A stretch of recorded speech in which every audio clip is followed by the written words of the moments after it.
अच्छा, खनिज और अयस्कों के बारे में हमने पिछली वीडियो में देखा था। तो और उनके बीच में क्या अंतर होता है ये हमने समझा था। अब इसके बाद क्या करते हैं, हम अयस्कों से धातुओं को प्राप्त करते हैं। ठीक है, तो उसके लिए हम एक पूरी प्रक्रिया अपनाते हैं जिसको हम कहते हैं धातुओं का निष्कर्षण। अंग्रेजी में इसे कहते हैं मेटल एक्सट्रैक्शन। ठीक है, तो अब हम इसमें आगे देखेंगे कि ये कैसे इसको किया जाता है।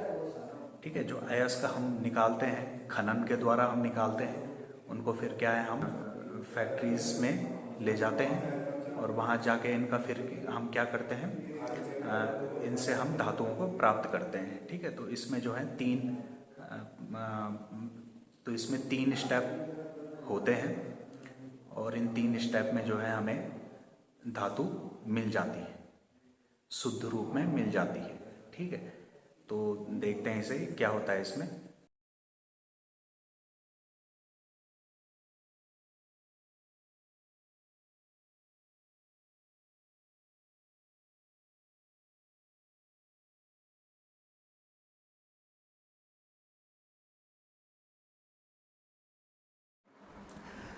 तो मेटल एक्सट्रैक्शन को जो है हम 3 भागों में बांटते हैं।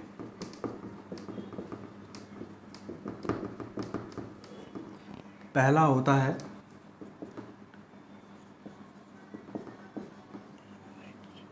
Enrichment of ऑयर्स। ठीक है, यानी कि अयस्क का समृद्धिकरण।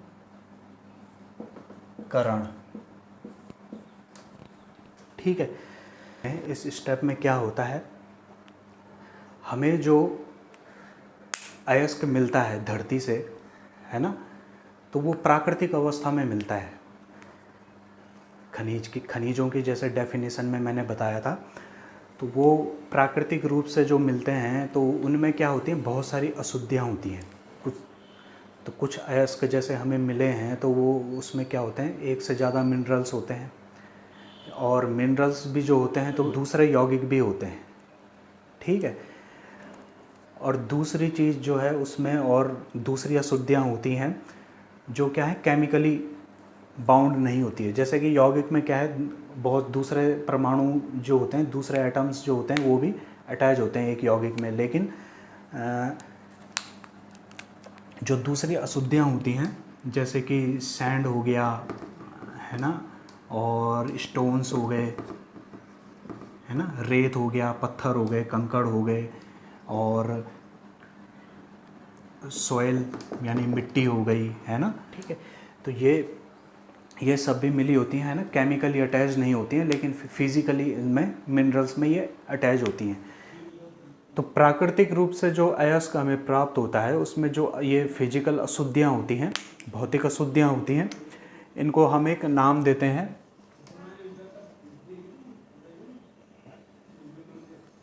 गैंग।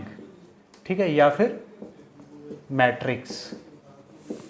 इनको हिंदी में हम कहते हैं अधात्री। तो इनको जो है हमें क्या करना पड़ता है, अयस्क को अलग करना पड़ता है इनसे। तो समृद्धिकरण का मतलब है कि अयस्क की सांद्रता को बढ़ाना, है ना, उसमें जो बाकी जो फिजिकल जो अशुद्धियाँ होती हैं उनको हटाकर जो है अयस्क की सांद्रता को हम बढ़ाते हैं। तो पहला स्टेप ये होता है। इसमें कौन कौन से आते हैं, कौन कौन से मेथड इसमें आते हैं। पहला है इसमें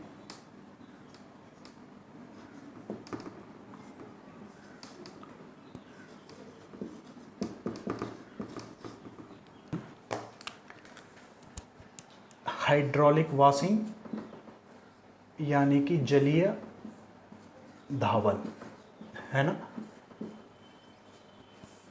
उसको क्या करते हैं, हम पानी से धोते हैं।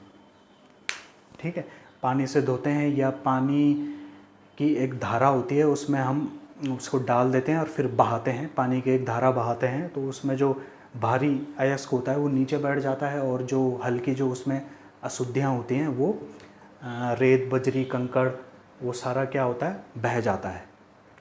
ठीक है, तो एक तरीका ये होता है। दूसरा तरीका क्या है,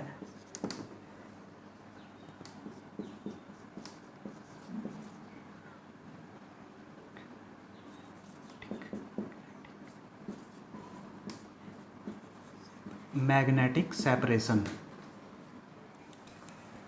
है ना, चुंबकीय पृथक्करण।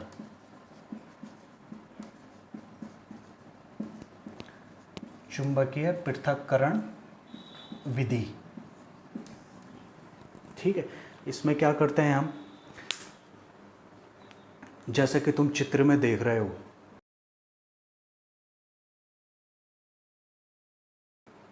तो इसमें जो है एक मशीन होती है। मशीन में क्या होते हैं, दो रोलर लगे होते हैं, उसमें पट्टा होता है। जैसे हम चक्की होती है, आटा चक्की होती है, उसी तरह की एक ये होती है, मशीन होती है। तो इसमें क्या होता है, हम उन अयस्कों का समृद्धिकरण करते हैं जिनमें क्या होते हैं, चुंबकीय पदार्थ होते हैं, चुंबकीय धातुएं होती हैं, जैसे कि लोहा हो गया, निकेल हो गया, है ना। तो ये क्यों जो चुंबक की तरफ आकर्षित होती हैं, है ना। तो जैसे मशीन है चित्र में, उसमें क्या होता है कि रोलर घूमता है, उसमें हम अयस्क को हम डालते हैं, थोड़ा पीस के डाल देते हैं। तो उसके बाद क्या होती हैं,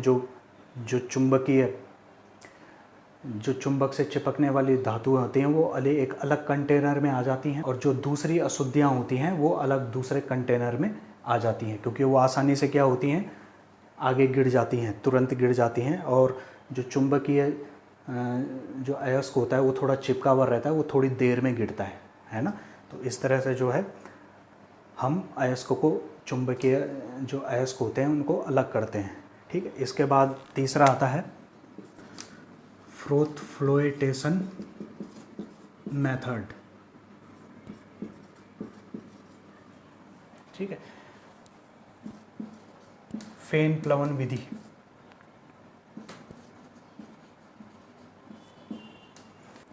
तो तीसरी विधि इसमें आती है फ्रोथ फ्लोएटेशन मेथड, यानी कि फेन प्लवन विधि। ठीक है, इसमें क्या होता है कि अयस्क को जो हम पीस के जो है पानी में डाल देते हैं, उसमें हम थोड़ा सा कोई तेल डाल देते हैं। ठीक है, संग्राहक बोलते हैं जिसे। ठीक है, और उसमें क्या करते हैं, फिर हम वायु प्रवाहित करते हैं। ठीक है, बहुत तेज़ी से, जिससे क्या होता है, झाग बनता है।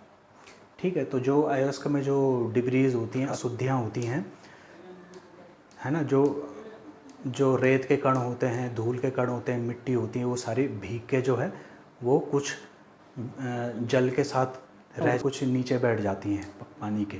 तो ठीक है, तो उस झाग से हम फिर क्या है, अयस्क को अलग कर देते हैं। तो ये सल्फाइड अयस्कों के लिए उपयोग किया जाता है। इसका चित्र ये दे रखा है मैंने।